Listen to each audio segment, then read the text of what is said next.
लड़की के दामन पे अगर एक दफा बदनामी का दाग लग जाएगा तो उससे शादी करने कौन आएगा। सावल ये सारी वीडियो देखेगा कि किस तरह से पिया को बदनाम किया गया है। उसकी माँ भी इसके वालिद से कहेगी कि किस तरह से हमारी पिया को सेठ दाऊद ने बदनाम करके रख दिया है। अगर एक लड़की को की इज्जत को इस तरह से उछाला जाए, उसे बदनाम किया जाए, तो उसे शादी करने के लिए कोई नहीं आता। सावल पिया से कहेगा कि पिया तुम्हारे किरदार में मेरी तो कोई भी जगह नहीं है, क्योंकि मैं तो आप लोगों के इसका पार्ट नहीं था, लेकिन मैंने सिर्फ तुम्हारी मदद की, इस वजह से ये बदनामी मेरे हिस्से में भी आई। पिया कहेगी कि नहीं सावल, तुम तो इस कहानी के अहम किरदार हो, क्योंकि तुम्हारी वजह से ही मैं ये जंग जीत पाई हूँ और ये सब कुछ कर पाई हूँ। इधर पिया के वालिद पिया के बहुत ज़्यादा परेशान होते हैं। दोनों मियाँ बीवी आपस में बात कर रहे होते हैं कि हमारी पिया के किरदार को किस तरह उछाला गया है, किस तरह उसके किरदार कशी की गई है और उसके किरदार पे दाग लग गया है, तो अब उसे शादी करने के लिए कौन आएगा। पिया ये सारी बातें सुन लेगी और बहुत ज़्यादा परेशान हो जाएगी, क्योंकि उसके वालिदैन बहुत ज़्यादा परेशान होते हैं और वो सेठ दाऊद की इन हरकतों की वजह से कहते हैं कि सेठ दाऊद ने किस तरह से पिया को बदनाम करने की कोशिश की है। इधर सावल वकील से पूछेगा कि वकील साहब अब हमें क्या करना चाहिए, किस तरह सेठ दाऊद ने पिया जी की इज्जत को उछाला है और अब हमें क्या करना चाहिए। तो वकील उसे मशवरा देगा कि सावल फ़िलहाल तुम किसी भी बात को रहने दो। इधर जब सावल पिया को लेकर जाएगा तो पूरा मीडिया इनके पीछे लग जाएगा और पूछेगा कि सावल क्या जो सेठ दाऊद ने तुम्हारे ऊपर इल्ज़ाम लगाया है वो सच है। तो सावल कहेगा कि प्लीज़ हमें जाने दो, माफ़ करो, लेकिन कोई भी इसकी बात सुनने को तैयार नहीं है। इधर वो उसके बंदों को मारना शुरू कर देगा और कहेगा कि तुम लोगों को सिर्फ रिपोर्ट, ना तुम लोगों को किसी बात का इल्म होता है, तुम लोग सिर्फ रिपोर्ट बनाने लग जाते हो, वो चाहे गलत हो या सही।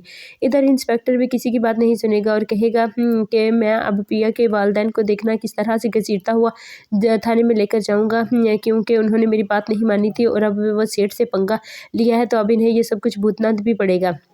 इधर आलियार को सारा कुछ मालूम हो जाएगा और वह देखेगा कि किस तरह से उसके बाप ने पिया की इज़्ज़त को उछाला है। तो उसकी माँ कहेगी कि तुम्हारे बाबा को देखो किस तरह से असलम ने बदनाम करने की कोशिश की है, अब तुम्हारा बाप इस वजह से कितना ज़्यादा परेशान है। तो आलियार कहेगा कि अम्मी जान, आप पिया की साइड क्यों नहीं ले रही, आप क्या आपको भी नहीं लगता कि पिया सच बोल रही है, एक औरत होकर एक औरत पर आप इल्ज़ाम कैसे लगा सकती हैं।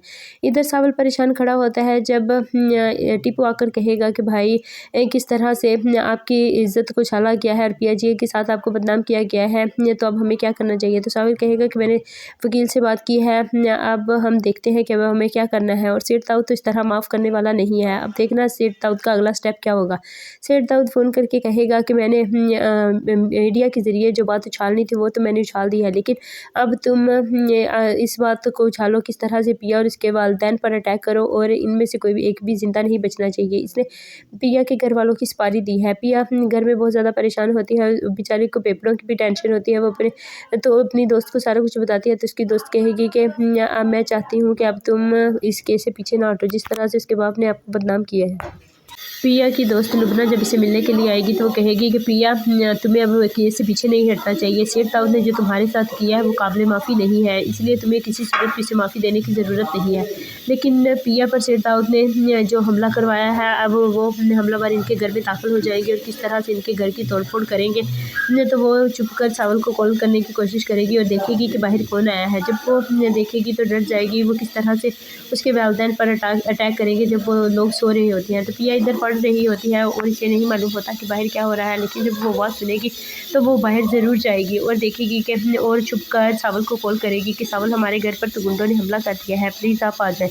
तो सावल दौड़ा दौड़ा आएगा और आकर देखेगा कि किस तरह से पिया के घर वालों पर अटैक हुआ है, लेकिन पिया फिर भी अपने वालिदैन को बचाने के लिए भागेगी कि कहीं किसी को कोई नुकसान ना पहुँच जाए। लेकिन पिया बेचारी के वहाँ से छुपते ही वो गुंडे इनके घर में अंदर तक दाखिल हो जाएंगे और पिया उनको हैरान परेशान देखती रह जाएगी कि किस तरह से सेठ दाऊद ने अपनी